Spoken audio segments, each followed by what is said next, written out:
Now we know about comets. Comets के बारे में हम अब जानेंगे। The comets are very strange heavenly bodies and these are different from planets.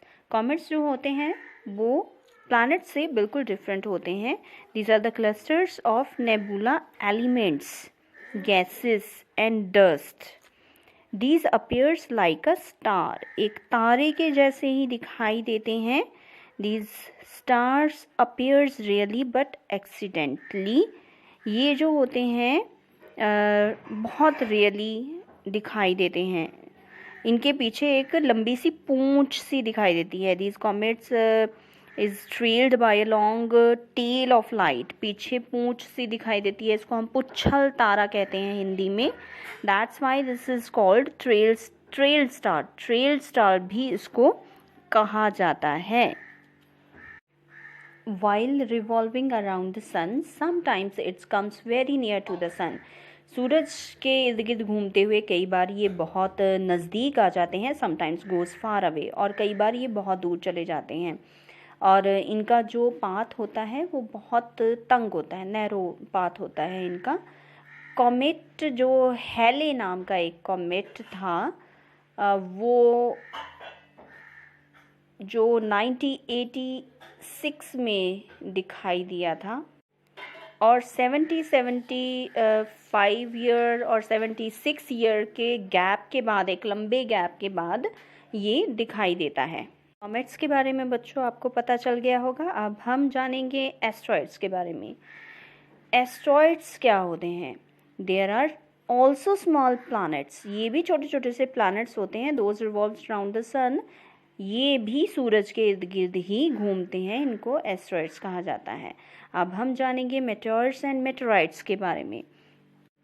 मेटेओर्स और मेटेराइट्स जो होते हैं इनको these are also called shooting stars. इनको शूटिंग स्टार्स भी बोला जाता है, टूटता हुआ तारा। कई बार हम रात को अगर घूमते हैं छत पे तो आसमान की तरफ, साफ आकाश में तारे टिमटिमाते हुए दिखाई दे रहे हो तो आसमान की तरफ हमें कई बार एक हल्की सी रोशनी सी दिखाई देती है नीचे को आती हुई, तो वो टूटता हुआ तारा होता है।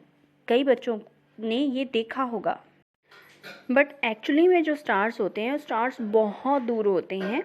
ये एक्चुअली में स्कैटर्ड मटेरियल होता है सोलर सिस्टम में। सोलर सिस्टम यानी कि हमारे धरती के आसपास इर्द गिर्द का जो इलाका है वहीं पे ये मटेरियल जो होता है पत्थरों की तरह होता है।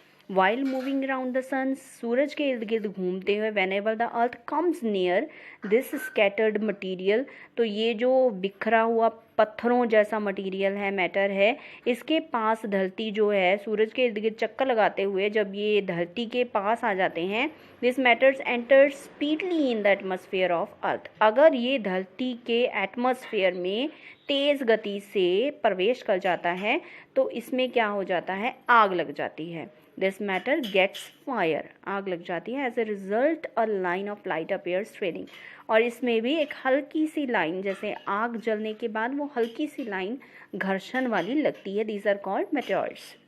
मेटेराइट्स, मेटेओर्स जो है उनके जैसे ही मेटेराइट्स होते हैं, उसी का ही एक पार्ट है ये। जैसे वो पत्थर जो आसमान में घूम रहे हैं, धरती के एटमॉस्फेयर में आते ही उनमें आग लग गई। अब आग लगने के साथ कुछ ऐसे पत्थर होते हैं जो ऊपर ही जल जाते हैं। ये पत्थर कोई छोटे मोटे आकार के नहीं होते, इनका साइज़ हमारी पृथ्वी जितना भी हो सकता है, किसी भी ग्रह के साइज़ जितना इनका, या उससे भी बड़ा इसका साइज़ हो सकता है। तो ये पूरी तरीके से अगर ना जलें और इनका कुछ हिस्सा धरती के ऊपर गिर जाए तो उस गिरे हुए पार्ट को हम बोलेंगे meteorites. The meteorites that do not burn completely and they fall on the earth in hot solid form are called meteorites।